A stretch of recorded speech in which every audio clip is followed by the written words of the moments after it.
اور یہاں ایک حدیث ہمیشہ کے لیے ذہن میں رکھو، آقا کریم صلی اللہ علیہ وسلم نے ارشاد فرمایا، جو شخص معافی مانگے، کسی سے معافی مانگے اور وہ شخص اسے معاف نہ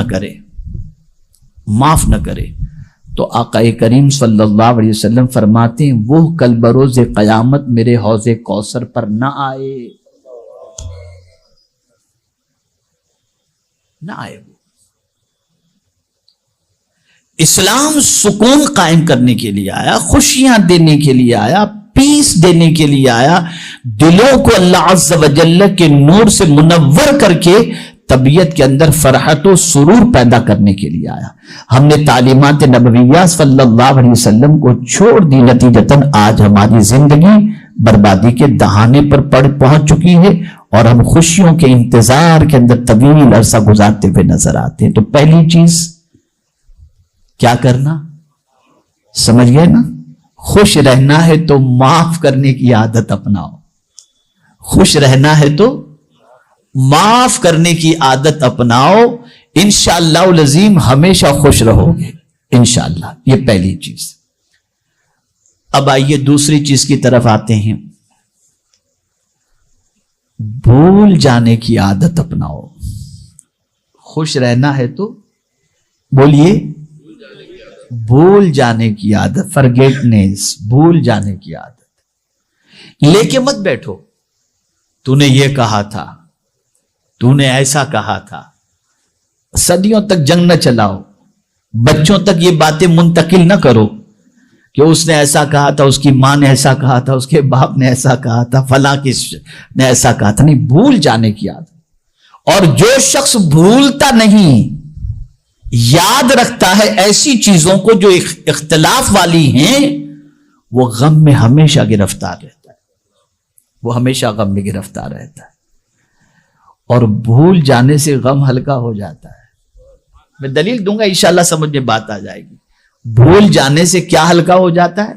بولیے، غم ہلکا ہو جاتا ہے۔ آپ کو ایگزامپل دیتا ہوں، قبرستان یہاں شاید ہو سکتا ہے قریب ہو، کہیں ہے نا؟ جب کسی کا انتقال ہوتا ہے تو دفن کرنے کے لیے جب لوگ جاتے ہیں، اگر باپ کا انتقال ہوا ہے تو بیٹا دھاڑے مار مار کے روتا ہے۔ اس وقت اپنے کو لگتا ہے کہ اس کی زندگی کیسے گزرے گی اپنے باپ کی جدائی میں، یہ غم ہوتا ہے اس کے پاس۔ اس غم کی وجہ سے ہم کو یہ محسوس ہوتا ہے کہ اب تو کبھی اس کو خوشی ہوگی نہیں، کبھی مسکرائے گا ہی نہیں لگتا ہے۔ لیکن ہم اسی بچے کو 1 سال بعد دیکھتے ہیں تو وہ کھیلتا بھی نظر آتا ہے، کھاتا بھی نظر آتا ہے، پیتا بھی نظر آتا ہے، اس لیے کہ اس غم کو وہ بھول گیا، اس غم کو وہ بھول گیا، تو اس غم کو بھول جانے کی وجہ سے اسے خوشی نصیب ہو گئی۔ تو اس چیز کو یاد رکھیں، بھول جانے کی عادت رکھو، کڑواہٹ کو بھول جاؤ، آپسی اختلاف کو بھول جاؤ۔ میرے پیارے آقا صلی اللہ تعالی علیہ وسلم کے پیارے دیوانوں، اسی لیے اللہ عز و جل نے گناہوں کے حوالے سے فرمایا، گناہوں کے حوالے سے، کہ اگر تم چاہتے ہو کہ تمہارے دفتر سے گناہ کی چھٹی ہو جائے اور تم خوشیوں سے مالا مال ہو جاؤ، ان الحسنات یذہبن السیئات، کہ بے شک نیکیاں گناہوں کو مٹا دیتی ہیں۔ جب تم نیکی کرتے چلے جاؤ گے تو غم یعنی گناہ خود بخود تمہارے دفتر سے مٹتے چلے جائیں گے۔ اور یہ بات یاد رکھیں میرے پیارے آقا صلی اللہ علیہ وسلم کے پیارے دیوانوں، کچھ غم ہوتے ہیں جسے بھول جانا ضروری ہوتا ہے، لیکن کچھ غم ایسے ہوتے ہیں جسے یاد رکھنا ضروری ہوتا ہے۔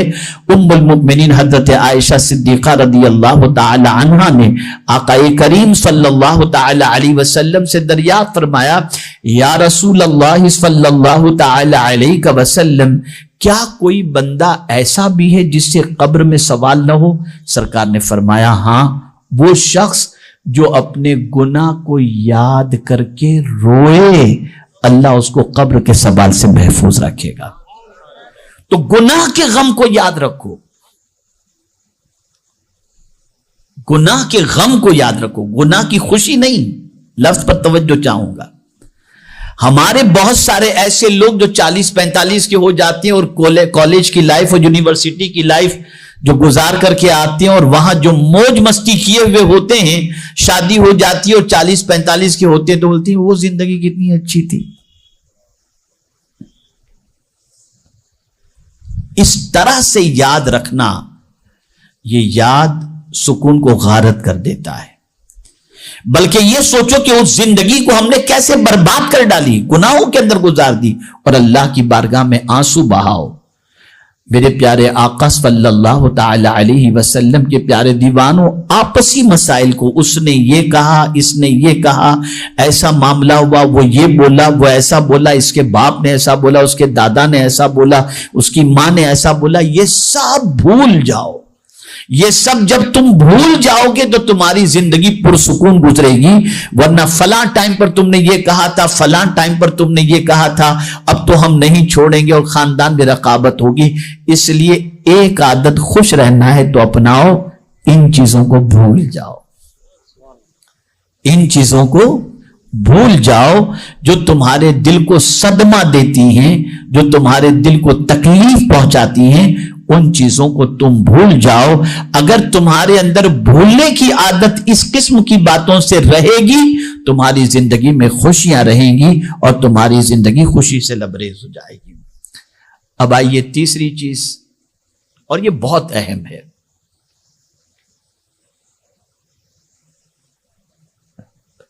خوشی اللہ عز و جل نے بانٹنے میں رکھی ہے، جمع کرنے میں نہیں رکھی. خوشی اللہ عز و جل نے بانٹنے میں رکھی ہے، جمع کرنے میں نہیں رکھی. آپ شاید اس سے مال سمجھتے ہوں گے کہ مال بانٹنا، مال بھی ہے، مسکراہٹیں بھی ہیں، ٹائم بھی ہے، یہ ساری چیزیں بانٹو. آپ یہاں تک کہ کھانا بھی بانٹو، کپڑا بھی بانٹو، ٹائم بھی بانٹو. اللہ عز و جل نے اس میں خوشی رکھی ہے. میں آپ کو بتاؤں، اللہ والوں کے حوالے سے رسول اعظم صلی اللہ علیہ وسلم نے فرمایا ولی کون؟ تو میرے آقا صلی اللہ علیہ وسلم ارشاد فرماتے ہیں جن کے چہرے کو دیکھو تو خدا یاد آ جائے. ولی کے چہرے کے اندر اتنی کشش ہوتی ہے کہ ان کے چہرے کو دیکھ کر کے خدا یاد آ جائے. ان کے چہرے میں کبھی اداسی نہیں ہوتی، مایوسی نہیں ہوتی، ان کا چہرہ چمکتا ہوا ہوتا ہے. جانتے ہیں کیوں؟ اور ایک اور بات ہوتی ہے، ولی کو کسی کا ڈر نہیں ہوتا. ولی کو کسی کا ڈر نہیں. میں نے قرآن کی آیتوں میں تلاش کیا کہ یا اللہ یہ تو ولی کی صفت بتائی گئی، لا خوف علیہم ولا هم یحزنون، لیکن یہ کرتے کیا تھے جس کی وجہ سے ان کے دل میں خوف نہیں ہوتا تھا اور کوئی غم نہیں ہوتا تھا؟ کرتے کیا تھے؟ تو ایک نہیں بلکہ آیتوں کا انبار مجھے نظر آیا. آئیے سنیے 2 آیتیں میں آپ کو بتاؤں. اللہ کے ولی اس لیے خوش نظر آتے تھے اور ان کو کسی چیز کا یعنی پاسٹ کا کوئی غم نہیں، فیوچر کا کوئی ٹینشن نہیں. وجہ کیا تھی؟ تو اس کو قرآن نے مینشن کیا، الذین ينفقون اموالهم باللیل والنہار سرا وعلانیہ فلہم اجرہم عند ربہم ولا خوف علیہم ولا هم یحزنون. وہ دن میں، رات میں دکھا کر، چھپا کر اللہ کی راہ میں اپنا مال بانٹتے رہتے ہیں.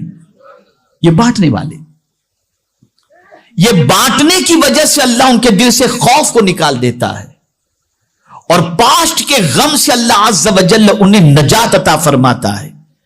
اور پھر یہ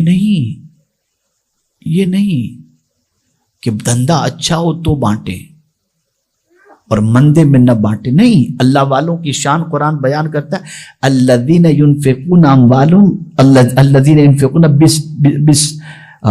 فی السراء والضراء، کہ وہ اپنا مال خرچ کرتے ہیں خوشی میں بھی اور غم میں بھی. یعنی خوش ہوتے ہیں تب بھی خرچ کرتے ہیں اور غم میں ہوتے ہیں تب بھی خرچ کرتے ہیں. اس لیے ان کے چہرے پر بہت بشاشت ہوتی ہے اور وہ ہمیشہ خوش نظر آتے ہیں. اللہ ان کو غم سے بے نیاز کر دیتا ہے اس لیے کہ وہ بانٹنے والے ہوتے ہیں. اب سائیکولوجیکل پوائنٹ آف ویو سے میں آپ کو بتاؤں, ریسرچ یہ بتاتی ہے کہ سخی کبھی اداس نظر نہیں آئے گا اور بخیل ہمیشہ اداس نظر آئے گا. آپ سخی کو دیکھیں گے وہ مسکراتا ہوا دکھائی دے گا آپ کو, لیکن بخیل کو ہمیشہ آپ دیکھیں گے منہ لٹکایا ہوا, حل من مزید, حل من, اور آئیے, اور چاہیے, اور چاہیے, اور چاہیے. سخی کو اللہ عز و جل خوشیاں عطا فرماتا ہے.